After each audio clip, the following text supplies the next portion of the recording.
I answered every one of their questions as fully as I could, based on what I knew, and what I knew is what I said in my statement this morning.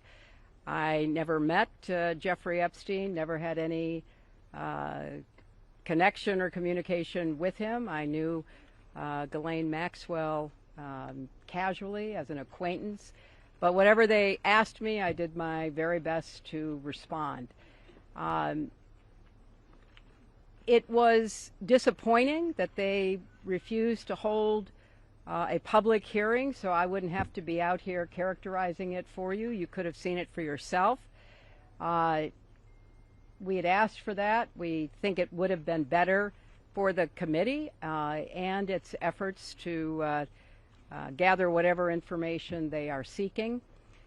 We had a bit of a challenge in the beginning because we had agreed upon rules based on the fact it was going to be a closed hearing at their demand, and one of the members violated that rule, which was very upsetting because it suggested that they might violate other of our agreements. So we had to cease the hearing for a period of time until we could get assurances that no rules would be broken going forward, and we returned to answer questions repetitively, literally over and over again. I don't know how many times I had to say I did not know Jeffrey Epstein. I never went to his island. I never went to his homes. I never went to his offices. So it's on the record numerous times.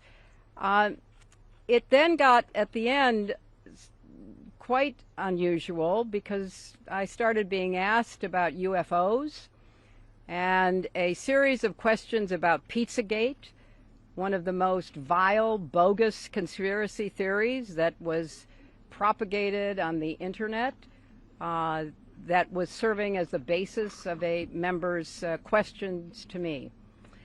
So I can only say that the best exchange that I had came at the very end, when, contrary to every other deposition they have taken, no Republican member asked any questions about Jeffrey Epstein or Ghislaine Maxwell to anyone else they have deposed. And in fact, the Republican members didn't even show up for the deposition of Les Wexner. And when I said that, I had to point out that the only questions that any Republican member asked of any of the people they deposed was of former Attorney General Bill Barr, when Chairman Comer asked him about the allegations, in his view, about Russia's involvement in my election in 2016. So at the very end of this hearing, after I made that point, I want to commend Chairman Comer for raising a series of significant questions that I responded to about the nature of the investigation and the areas that I thought should be explored. So I appreciated that. I want to see the truth come out. So that was a reassuring way to end a very long, repetitive deposition.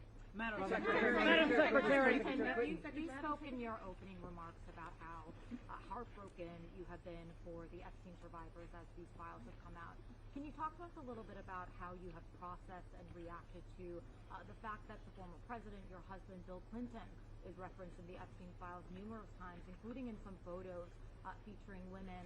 And how have you been personally preparing for the deposition that is coming tomorrow? Are you 100% confident that there isn't anything that the former president knows about Epstein's crimes?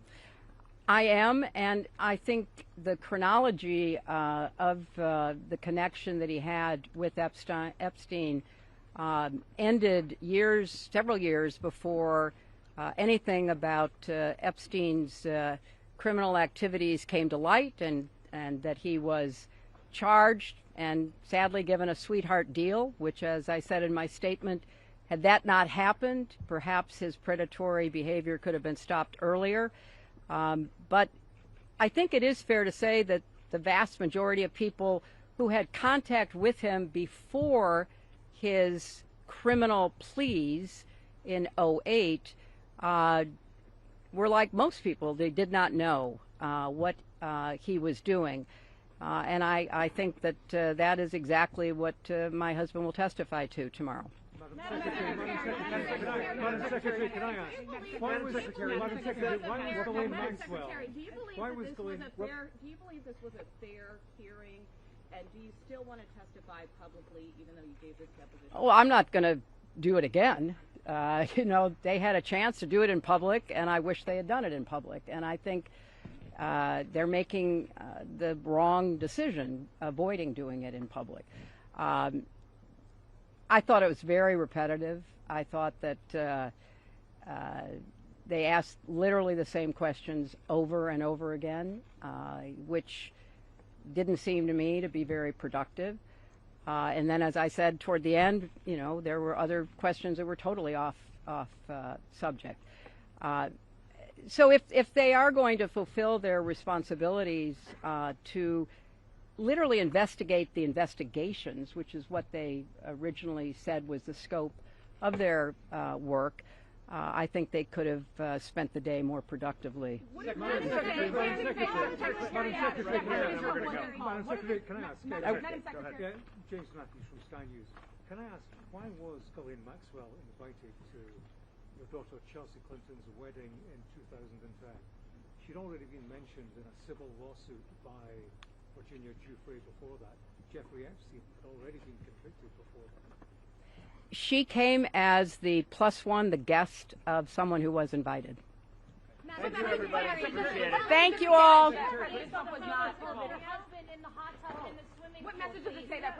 I don't know when the video will be out. I don't know when the transcript will be out. We've asked that they be out as quickly as possible, and then you can see everything. Thank you.